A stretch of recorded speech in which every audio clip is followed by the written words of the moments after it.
Hello, everybody. Hope you're doing good. Well, it's getting close to Christmas, and it's getting close to the New Year, obviously. So I know it's been a while. I thought I'll give you a review of the worst Christmas film I've ever seen. I hope you enjoy it. The film that I'm going to review is Collateral Beauty. No, it's not technically a Christmas film, but it does take place around Christmas, and not to mention it came out around Christmas. So I guess it does try to be a Christmas film. You probably remember the trailers and what the trailers actually tell you the premise of the movie. Now, I kind of wanted to see it when I saw the trailer. I just haven't got around to seeing it. And thank God I didn't, because what the trailer tells you is a complete lie. Now, what the trailers tell you is that Will Smith has been waiting to love, time, and death because he's so angry that he lost his daughter. And then love, time, and death actually come to him to try to get him to accept what has happened and move on with his life. And then Will Smith's character, whose name is Howard by the way, is finally learning that he needs to accept death and he has to accept it so that he can move on and live his own life. Now that's what the trailer tells you.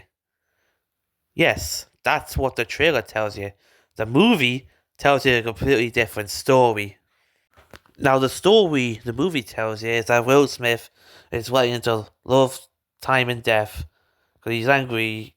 He's angry that he lost his daughter and he's still grieving over her death. Edward Norton, Kate Winslet, and Michael Pena are getting worried because Will Smith's actions are like causing people to lose their jobs and they need to find a way to keep their jobs. So they hire a private detective and then they learn that he's been writing letters to love, time, and death. So they came up with the idea to hire three actors to play Love, Time, and Death, and to interact with Will Smith, and they're gonna film it, him talking to Love, Time, and Death, but make them disappear to make him look crazy, so that he can lose his job as a boss, and they get to keep their own jobs.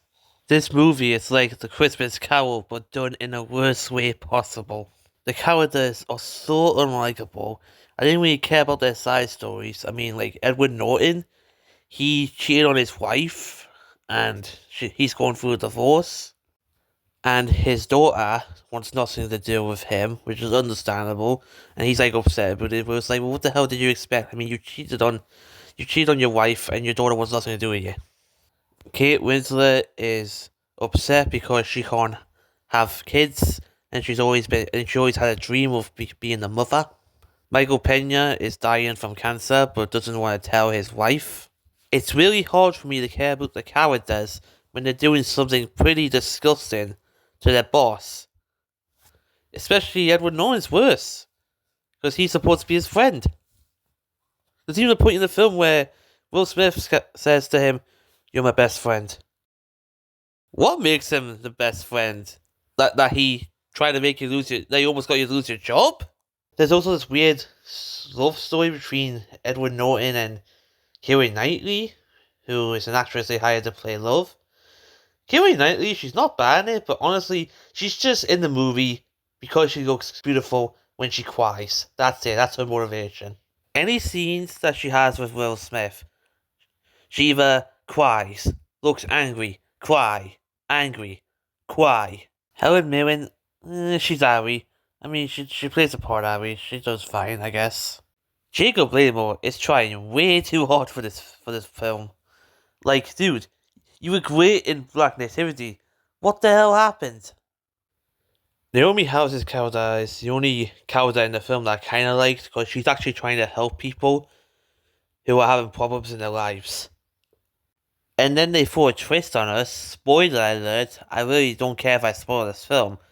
That apparently her and Will Smith were together, and the daughter was the daughter that Naomi Harris talks about, who she lost, and they both lost a kid. It's the same damn kids.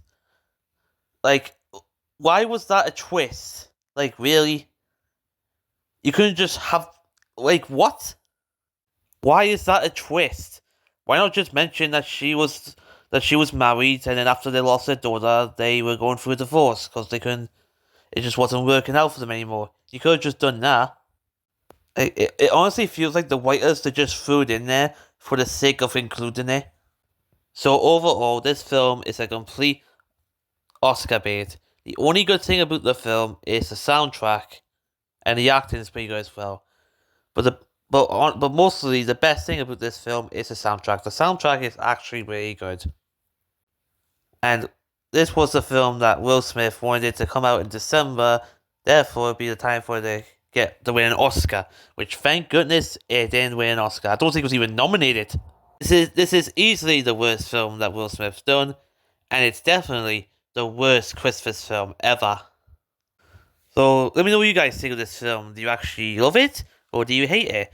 And let me also know what film that the trailer actually lied to you about that you were very pissed off about. Let me know. I'll talk to you guys later. Bye.